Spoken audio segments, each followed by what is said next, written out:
Welcome to the channel. Please subscribe if you like stories about the ancient world.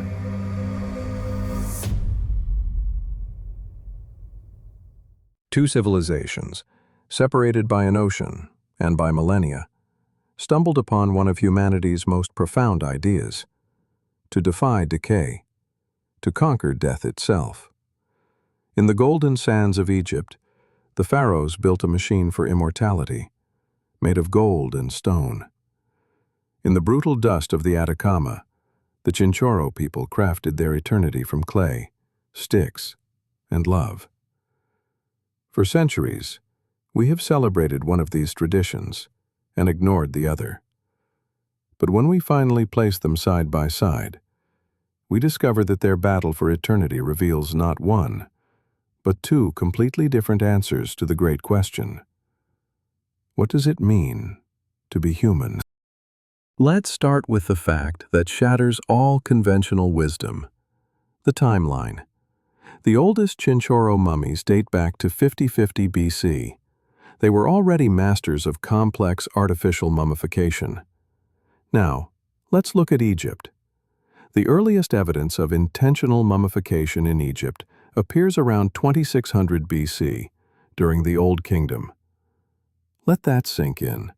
The Chinchorro were preserving their dead for over 2,000 years before the first Egyptian pharaoh even considered the idea.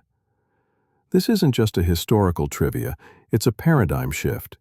It means that, while the ancestors of the pyramids were still in their infancy, a society of hunter-gatherers on the other side of the world had already cracked the code of physical eternity. The Chinchorro weren't the rivals of the Egyptians.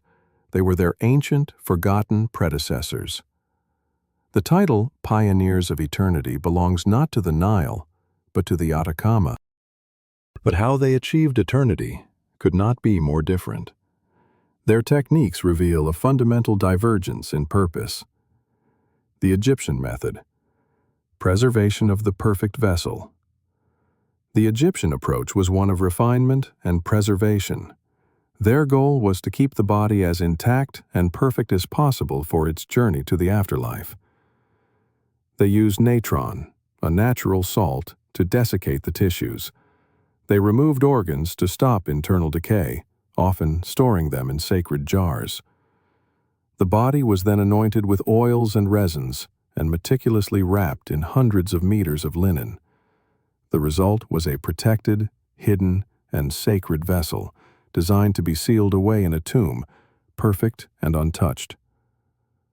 The Chinchorro method: radical recreation. The Chinchorro approach was one of radical transformation and recreation.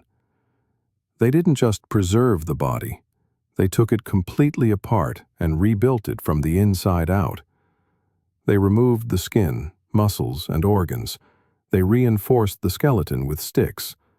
They stuffed the body with clay, earth, and fibers to restore its volume. Finally, they sewed the skin back on and painted the entire figure with a thick layer of black manganese or red ochre.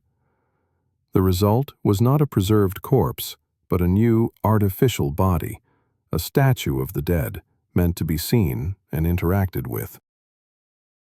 This technical chasm points to the deepest divide of all: the purpose. Why did they do it? The answer lies in their social and spiritual worlds. Egypt, an elite passport to the gods. In Egypt, mummification was a privilege of power, wealth, and bloodline.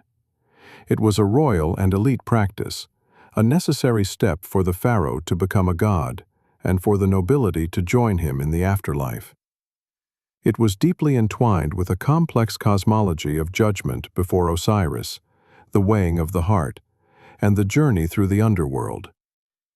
Mummification was a ticket to a divine realm, available only to the chosen few.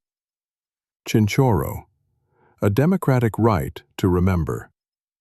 For the Chinchorro, mummification was a democratic and communal right. They mummified everyone: men, women, children, elders, and even miscarried fetuses. This suggests a powerful belief in the ongoing presence of the ancestors within the community of the living.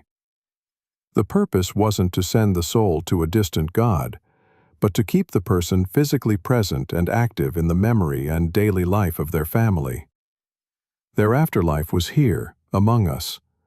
It was an act of love, memory, and social continuity, not a religious transaction for a divine reward. So, who wins this eternal rivalry? The answer is, we do.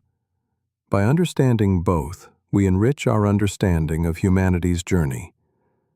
Egypt gave us a vision of eternity as perfection and divinity, a grand, hierarchical, and awe-inspiring machine aimed at the cosmos. The Chinchorro gave us a vision of eternity as presence and memory, an intimate, egalitarian, and deeply human art aimed at the heart of the community.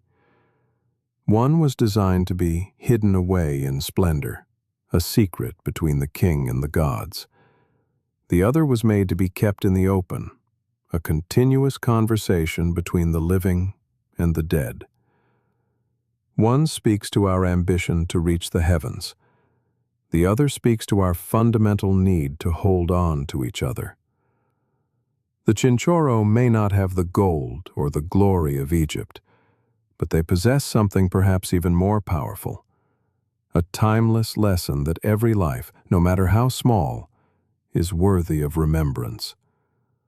They remind us that eternity isn't always about becoming a god. Sometimes, it's simply about remaining a part of the family. Which vision of eternity resonates more with you? The majestic journey of the pharaoh, or the silent, enduring presence of the Chinchorro ancestor? The debate is open in the comments below. If this journey across the ages has inspired you, help us keep the story of humanity alive. Like, subscribe, and ring the bell for our next exploration.